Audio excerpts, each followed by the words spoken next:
Welcome friends, welcome to your own channel. So in this session we are going to start our first unit from block number 1 of MJET 001, that is our MSc Geology's first paper, first course MJET 001, and the name of the course is the molecular cell biology. And इस session में हम molecular cell biology जो हमारा course है या जो हमारा एक सब्जेक्ट है एमएससी जूलॉजी का, उसकी फर्स्ट यूनिट को डिस्कस करने वाले हैं। देखिए फ्रेंड्स, इस बुक में जो है हमारी 16 यूनिट्स बनती हैं जो कि 4 ब्लॉक्स में डिवाइडेड हैं। So in this session from today we are going to start our first book, first subject, that is molecular cell biology, and we are going to discuss about the first unit itself, that is eukaryotic cell structures and functions. तो आप जानते हैं कि जो हमारी sales हैं वो 2 types की हैं, prokaryotic and eukaryotic. In MSc में हम जो ना यूकैरियोटिक सेल्स के बारे में स्टडी कर रहे हैं। इसमें प्रोकैरियोटिक सेल्स का अभी तक कोई जिक्र नहीं है। फर्स्ट यूनिट जो हमारी स्टार्ट हो रही है वो यूकैरियोटिक सेल से ही स्टार्ट हो रही है। आपको पता है प्रोकैरियोटिक सेल्स क्या होती है, जो हमारी प्रिमिटिव सेल्स, इनको हम प्रोकैरियोटिक सेल्स कह रहे थे। लेकिन ये जो आप यूकैरियोटिक सेल्स पढ़ते हैं ये आपकी मॉडर्न सेल्स में काउंट होती है, यानी कि जो आजकल जो हम स्टडीज़ कर रहे हैं, जो आजकल की जो सेल्स हैं वो किस तरह से डिज़ाइन है। तो मॉलिकुलर सेल बायोलॉजी है, दैट मीन हम उसके स्ट्रक्चर एंड फंक्शंस के बारे में भी सब कुछ जानने वाले हैं। So first unit is all about the morphology and the functioning of the cells, right, at molecular level. So देखिए यहाँ पर आपको इंट्रोडक्शन जो eukaryotic cell structures and functions का पहले ही दिया गया है, स्ट्रक्चर दिया गया है कि आपको इस यूनिट में क्या क्या देखने को मिलेगा। तो आप इसमें पढ़ने वाले हो इंट्रोडक्शन कि जो आपकी यूकैरियोटिक सेल्स होती हैं उनके बारे में आप इसमें जानेंगे अच्छे से। इंट्रोडक्शन पढ़ेंगे पहले, फिर ऑब्जेक्टिव्स पढ़ेंगे कि क्या ऑब्जेक्टिव्स हैं इसके, फिर हम पढ़ेंगे cell the basic unit of life, फिर जानेंगे कि सेल जो होती है वो हमारी बेसिक यूनिट ऑफ लाइफ किस तरह से होती है।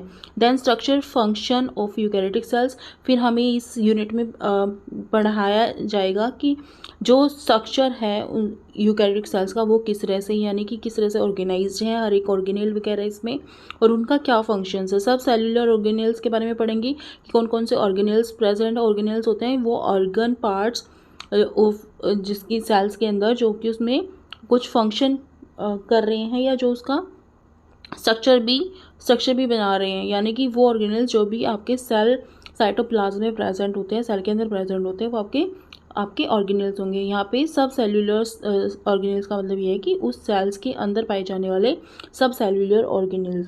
सीलिया एंड फ्लैजिला के बारे में पढ़ेंगे, सेल वॉल के बारे में पढ़ेंगे, प्लाज्मा मेम्ब्रेन जानेंगे, सेल वॉल और प्लाज्मा मेम्ब्रेन में डिफरेंसेस जानेंगे, साइटोप्लाज्म जानेंगे, न्यूक्लियस है, फिर हमारा एंडोप्लाज्मिक रेटिकुलम, राइबोसोम्स, माइटोकॉन्ड्रिया। तो राइबोसोम्स के बारे में जानेंगे, माइटोकॉन्ड्रिया के बारे में जानेंगे, ठीक है।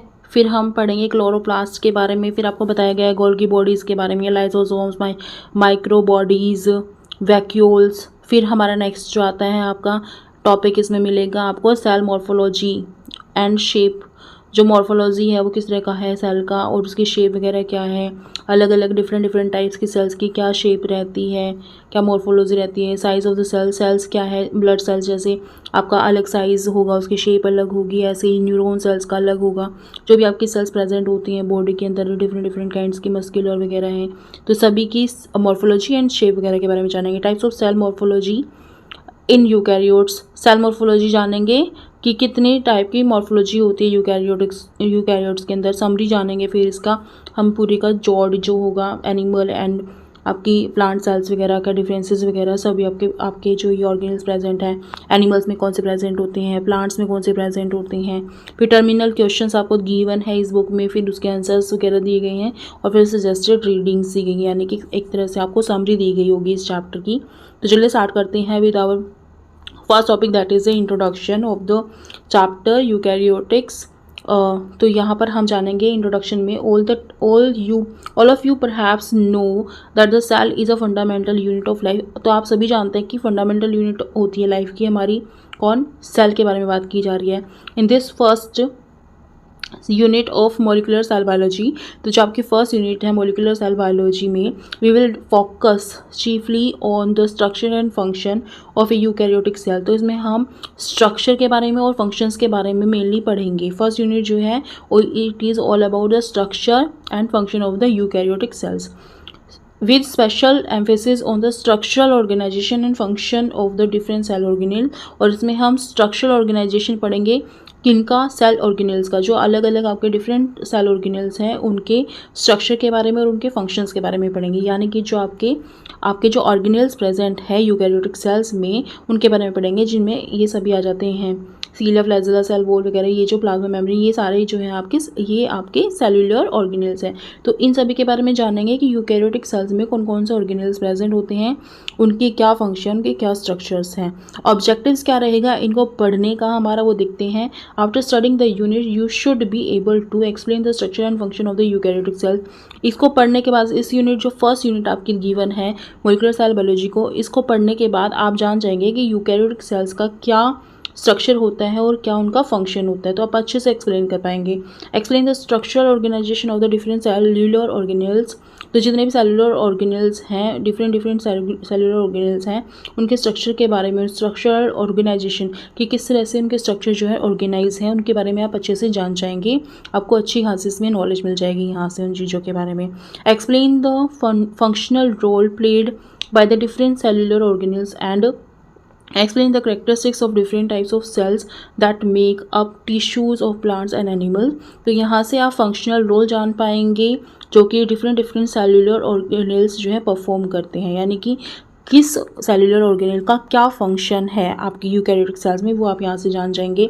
उसके अलावा आप characteristics of different types of cells के अलग अलग टाइप की जो सेल्स हैं उनके कैरेक्टरिस्टिक्स क्या हैं, ठीक है, वो एक दूसरे से कैसे डिफरेंट है, क्या उनके फंक्शन अलग हैं, क्या उनके स्ट्रक्चर अलग हैं, तो सारी चीज़ें आप यहाँ से जान जाएंगे। उसमें आपके प्लांट्स भी और एनिमल्स दोनों सेल्स के बारे में जानेंगे, क्योंकि प्लांट सेल्स और एनिमल सेल्स दोनों ही आपके यूकैरियोटिक सेल्स के अंदर आते हैं। सो चलिए स्टार्ट करते हैं आप our first topic that is cell, the basic unit of life. तो ये हम आप स्टार्टिंग से पढ़ते आ रहे हैं।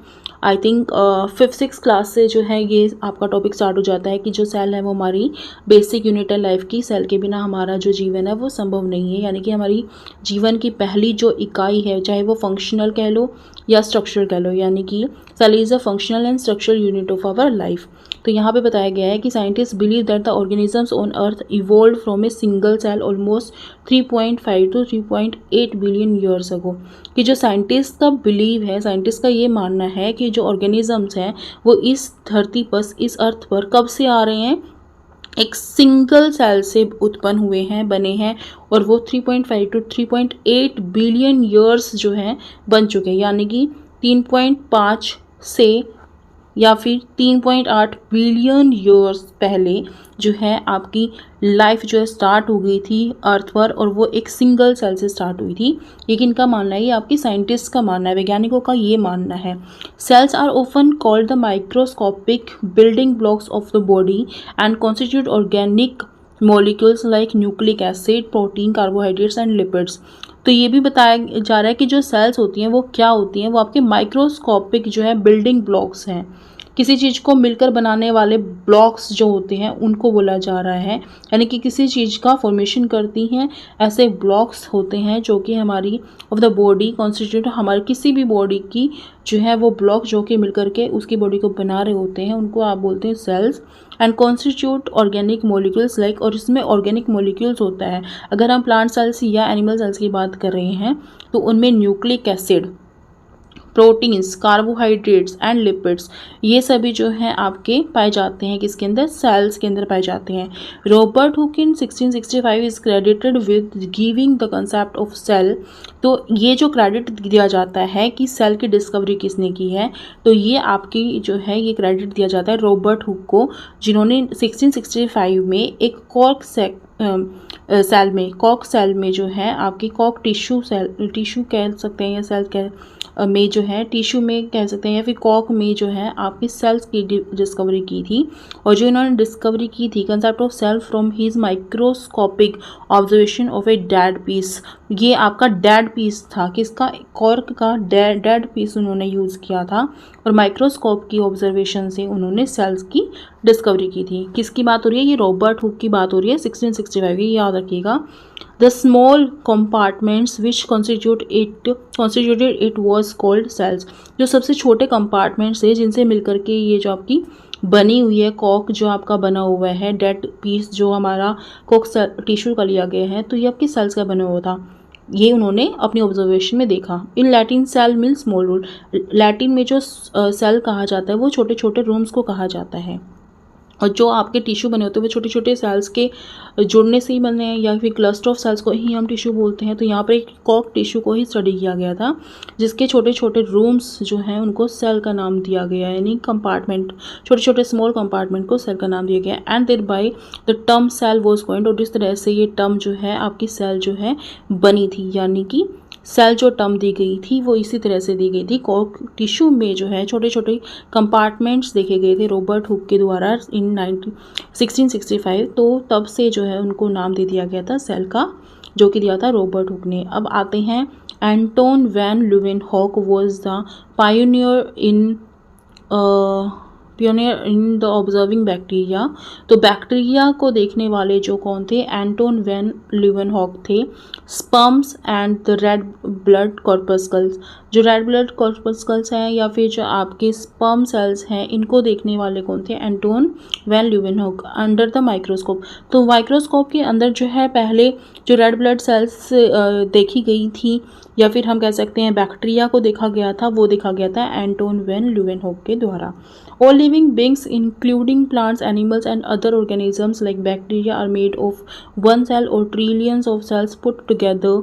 तो यहाँ पे बताया गया है कि जितने भी लिविंग बींग्स हैं, जिनमें प्लांट्स भी आते हैं, आपके एनिमल्स भी आते हैं, और इनके अलावा भी और आपके ऑर्गेनिजम्स आते हैं, जैसे कि आपका बैक्टीरिया हो गया, are made up of one और trillions of cells put together. या तो वो एक सेल के बने हैं या फिर ट्रिलियंस ऑफ सेल्स, बहुत सारी सेल्स के मिलकर के बने हैं। यानी कि या तो आपके जो ऑर्गेनिजम्स हैं वो आपके यूनिसेलुलर होंगे, एक सेल के बने होंगे, या फिर बहुत सारी सेल्स के बने होंगे, जिनको हम बोल सकते हैं, क्योंकि अनकाउंटेबल है तो वहाँ पे बोल दिया गया trillions of cells put together. Cells are considered to be the basic unit of life and are surrounded by plasma membrane.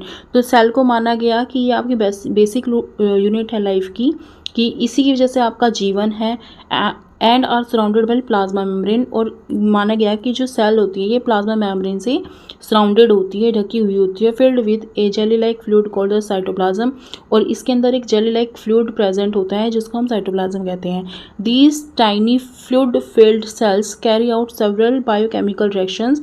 और ये आपके छोटे छोटे जो कि फ्लूइड से भरी हुई सेल्स हैं, ये कुछ आपके बायोकेमिकल रिएक्शंस करती है, essential for an organism for growth and survival, जो कि उस ऑर्गेनिज्म की ग्रोथ एंड सर्वाइवल के लिए काफ़ी ज़्यादा असेंशियल होती है, ज़रूरी होती है। तो यहाँ पे देखिए फिगर में आपको दिखाया गया है सेल्स के बारे में। यहाँ पे एक ही सेल के अंदर आपको दोनों cells, plant cell and animal cell, दोनों ही बता दी गई हैं, डिफ्रेंशिएट भी उनके अंदर कर दिया गया है कि किस सेल के अंदर कौन कौन से ऑर्गेनिल्स पाए जाते हैं। आप देख लेते हैं प्लांट सेल के अंदर जैसे बताया गया है यहाँ पर nucleus, nucleolus, nuclear pore, cell wall, plasma membrane, mitochondria, plasmodesmata, vacuole, chloroplast, lysosome, free ribosomes, फिर अटैच राइबोसोम्स होंगे, स्मूथ एंडोप्लाज्मिक रेटिकुलम होगा, रफ एंडोप्लाज्मिक रेटिकुलम होगा। तो ये सारे के सारे जो सेल ऑर्गेनिल्स हैं ये आपके प्लांट सेल्स के अंदर प्रेजेंट होते हैं। दूसरी तरफ आपको बताया गया एनिमल सेल्स के अंदर एक नेक्स्ट फीचर जो है, एक नया सेल जो है ऑर्गेनेल पाया जाता है, जो कि फ्लैजिलम है। सब में नहीं पाया जाता लेकिन एनिमल सेल्स के अंदर पाया जाता है, जबकि ये प्लांट सेल के अंदर नहीं मिलेगा। बेसल बॉडी मिलेंगी जो कि फ्लैजिलम का ही एक अंदर से यहाँ से पार्ट होता है। गोल्गी कॉम्प्लेक्स, गैप जंक्शंस पर ऑक्सीजोम्स होंगे, लाइसोसोम्स होंगे, plasma membrane, mitochondria, microtubule, microfilament होगा। फिर यहाँ पे free ribosomes, attach ribosomes, smooth endoplasmic reticulum, rough endoplasmic reticulum, ये सब आपको दिखाई देंगे। तो इस सेल को अच्छे से एक बार ऑब्जर्व कर लेना, इन नेम्स को देख लेना, किस ऑर्गेनेल का क्या नेम दिया गया है, तो आपको यहाँ से सेल की जो है नॉलेज हो जाएगी। प्लांट सेल और एनिमल सेल्स के अंदर आप डिफ्रेंशिएट कर सकेंगे। जो मेन डिफरेंस है वो ये है कि जो आपके एनिमल सेल होते हैं इनके अंदर जो है आपकी सेल वॉल नहीं पाई जाती, जबकि प्लांट सेल्स के अंदर सेल वॉल पाई जाती है। आपके एनिमल सेल्स के अंदर प्लास्टिड नहीं पाई जाती, जबकि प्लांट सेल्स के अंदर प्लास्टिड पाई जाती है, जिसकी वजह से वो अपना फोटोसिंथेसिस कर पाते हैं। सो कुछ ऐसे पॉइंट्स हैं जो कि उनके अंदर मेजर डिफरेंस जो है क्रिएट करते हैं। तो इसको आप अच्छे से स्टडी कर लेना। नेक्स्ट जो हमारा टॉपिक आता है structure function of eukaryotic sales, तो हम इसमें पढ़ेंगे स्ट्रक्चर और फंक्शंस के बारे में, यूकैरियोटिक सेल्स के बारे में। The absence of or presence of true nucleus in the cells of an organism is an important defining feature by which cells are considered as prokaryotic or eukaryotes।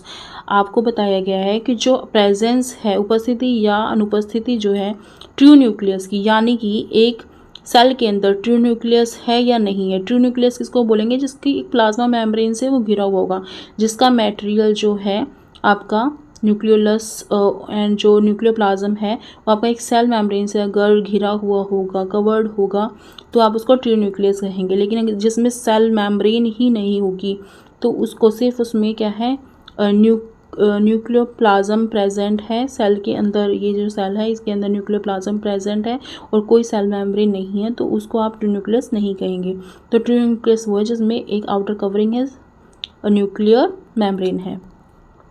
In the cells of an organism is an important defining feature by which cells are considered as either prokaryotes or eukaryotes। So prokaryotic cells के अंदर जो है आपका ये feature नहीं होता, ठीक है, और जबकि यूकैरियोट्स में जो है आपकी ट्रू न्यूक्लियस जो है प्रेजेंट होता है। तो ये मेजर डिफरेंस है, इसी के बेसिस पर आप बता पाते हो कि कोई सेल आपकी प्रोकैरियोटिक है या फिर आपकी यूकैरियोटिक है। इन यूकैरियोट्स के अंदर यानी कि ऐसे ऑर्गेनिज्म जिनके अंदर न्यूक्लियस की सेल मेम्ब्रेन होती है, यानी न्यूक्लियस की न्यूक्लियर मेम्ब्रेन होती है। The constituents of the nucleus are separated by membranous envelope. तो ये बताया गया कि न्यूक्लियस का जो कॉन्स्टिट्यूएंट है, यानी कि जिस से मिलकर न्यूक्लियस बना हुआ है, वो सारा एक मेम्ब्रेनियस एनवलप के वजह से जो सेपरेट होता है किससे? Cytoplasm. Whereas in prokaryotes there is no elaborate nucleus, जबकि प्रोकैरियोट्स के अंदर कोई भी इलैबोरेट न्यूक्लियस नहीं होता, अलग से दिखाई देने वाला न्यूक्लियस नहीं होता। यानी कि आप डिफ्रेंशिएट नहीं कर पाओगे साइटोप्लाज्म में और न्यूक्लियस में आराम से। In addition eukaryotic cells have specialised compartments called the organelles, जबकि यूकैरियोटिक सेल्स के अंदर जो है स्पेशलाइज्ड कंपार्टमेंट होते हैं जिनको हम ऑर्गेनेल्स कहते हैं। To play different roles in the cell, जो कि सेल के अंदर अलग अलग रोल्स को प्ले करते हैं। Primarily all animals and plant cells are eukaryotic. तो जो आप प्राइमरीली अगर देखोगे मूल रूप से जो है एनिमल सेल और प्लांट सेल दोनों ही क्या होते हैं? आपके यूकैरियोटिक होते हैं। Whereas prokaryotic cells chiefly include bacteria and mycoplasma, जबकि प्रोकैरियोटिक सेल्स में जो है आपके ज़्यादातर पूरे जो आपके बैक्टीरियाज होते हैं और माइक्रोप्लाज्मा होते हैं ये इंक्लूडेड होते हैं। देखो दोनों ही यूकैरियोटिक हैं, प्लांट सेल और एनिमल सेल, लेकिन प्लांट सेल्स के अंदर जो है इनमें आप प्लांट सेल्स में बैक्टीरिया और माइक्रोप्लाज्मा को काउंट नहीं कर सकते, जबकि प्रोकैरियोटिक सेल्स के अंदर बैक्टीरिया एंड माइक्रोप्लाज्मा भी यही होता है। बेस जो होता है, आपको अगर बताया जाए प्रोकैरियोटिक सेल्स के एग्जांपल, तो आप इनके एग्जांपल में बैक्टीरिया एंड माइक्रोप्लाज्मा ही बताते हैं, क्योंकि यही जो है बैक्टीरिया और माइक्रोप्लाज्मा ही जो है ये सारे फीचर्स शो करते हैं जो कि प्रोकैरियोट्स या प्रोकैरियोटिक सेल्स के होते हैं। According to the concepts of the cellular evolution के concept के according, one of the early eukaryotic cells ate a prokaryote। तो ये माना जाता है कि किसी पहले जो बनी थी यूकैरियोटिक सेल उसके द्वारा जो प्रोकैरियोटिक सेल को खा लिया गया बाय एनगल्फिंग इट, इसको उसने ख़त्म कर दिया। And the two cells formed a symbiotic association, और इस तरह से प्रोकैरियोटिक और यूकैरियोटिक सेल दोनों ने ही क्या एक सिम्बायोटिक एसोसिएशन बना लिया। The engulfed cell behaves as an organelle, और जो एनगल्फ्ड है जिसको एनगल्फ कर लिया गया वो एक ऑर्गेनेल की तरह बिहेव करे within the eukaryotic cell, eukaryotic cells के अंदर रहते हुए। दैट एनगल्फ्ड इट, जिसने इसको एनगल्फ किया था। Eukaryotic chloroplast and mitochondria which maintain their आउन जीनोम। तो यूकैरियोटिक जो है क्लोरोप्लास्ट और माइटोकॉन्ड्रिया की बात हो रही है जिसके अपने खुद के जीनोम होते हैं, जीन्स प्रेजेंट होते हैं, इनके खुद के अपने जेनेटिक होता है इनका, किसका? क्लोरोप्लास्ट का और माइटोकॉन्ड्रिया का। आर दो thought to have evolved from bacterial cell living in the large cell। तो ये माना जाता है कि ये जो है बैक्टीरियल सेल से इवोल्व हुए हैं जो कि क्या है? Large cell living in the large cell, जो कि बड़ी सेल्स के अंदर रहते हैं। तो ये बताया गया है यहाँ पर। यहाँ में हमने पढ़ा mainly structure and function of eukaryotes eukaryotes, और यहाँ पर हमने जाना प्रोकैरियोट्स और यूकैरियोट्स में मेनली डिफरेंस क्या होता है। तो मेनली डिफरेंस है ट्रू न्यूक्लियस का। सब सेल्यूलर ऑर्गेनेल्स, तो नेक्स्ट जो आपका रहेगा टॉपिक वो रहेगा सब सेल्यूलर ऑर्गेनेल्स के बारे में, कि जो ऑर्गेनेल्स के हैं, जो सेल के अंदर पाए जाने वाले अलग अलग डिफरेंट जो ऑर्गेनेल्स हैं उनके बारे में हम यहाँ पर जानेंगे। सो इस वीडियो को इतना ही रखते हैं। नेक्स्ट वीडियो में हम पढ़ेंगे सब सेल्यूलर ऑर्गेनेल्स। आई होप आपको ये मेरी वीडियो पसंद आएगी। अगर आपको मेरी वीडियो पसंद आती है तो प्लीज़ इसको अपने फ्रेंड्स के साथ भी शेयर कीजिएगा, ताकि उनको भी इससे रिलेटेड स्टडी मटेरियल और जो नॉलेज है वो मिल सके। Thank you so much, thanks for watching, thank you.